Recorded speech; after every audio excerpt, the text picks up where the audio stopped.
જૂનાગઢમાં મહેશગીરી અને ગિરીશ કોટેચા ફરી આમને સામને। શિવરાત્રીના મેળાને લઈને બંને સામસામે। પૂર્વ ડેપ્યુટી મેયર ગિરીશ કોટેચાએ આપ્યું નિવેદન। Story report by Paresh Budhbhatti.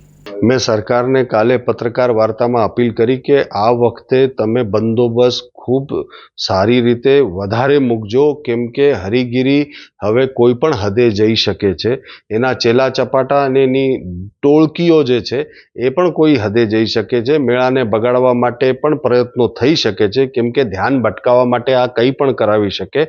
અને પૂરતો બંદોબસ્ત રાખીને આ તકેદારી રાખજો કે મેળો બગડે નહીં। આપણા પરંપરાનો મેળો છે, એની ખાસ ધ્યાન રાખવી। અને કદાચ જો એના પહેલા એને ભવનાથમાંથી રેસ્ટ્રિકેટ કરી દે તો આ વિષય જ મને લાગે છે કે નહીં રહે।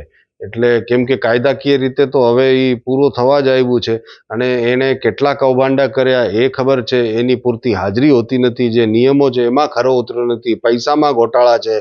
એ બિલ્ડિંગ બની છે તો એના પૈસા ક્યાંથી આવ્યા એનું કંઈ ચોપડામાં પેલું નથી। દુનિયાભરના વિષયો છે એને રેસ્ટ્રિકેટ કરવા માટે, એટલે એ તાત્કાલિક કરી દે તો આ વિષય જ પતી જશે।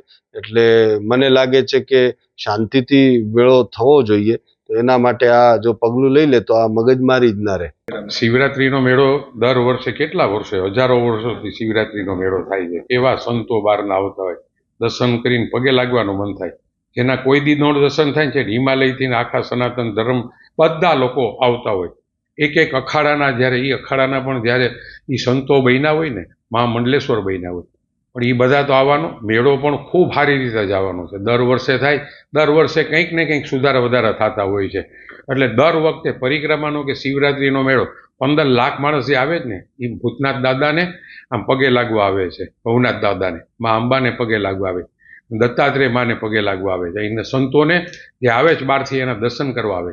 પણ મહેશગીરીનો આ વખતે કોઈ ચાન્સ જ નથી, કારણ કે જ્યારે આખા હિન્દુ સમાજના મહામંડલેશ્વરો 8 મંડલેશ્વરો ભેગા થઈ અને તને કાઢી મૂક્યો, જેનો ઠરાવ પણ આવી જાય। એટલે તારે આ વખતે, કારણ કે આ આખા દેશની અંદર તે મારા જૂનાગઢને તો બદનામ કર્યું, તું એક જ હારો એવી વાત કરે, હાવ ખરાબમાં ખરાબ વાત જે કોઈ ન કરી શકો એવી રીતે તું વિકૃત માણસ થઈ ગયો, ડિપ્રેશનમાં છો, તું સાયટિક માણસ છો, તું હું બોલી તને ખબર નથી।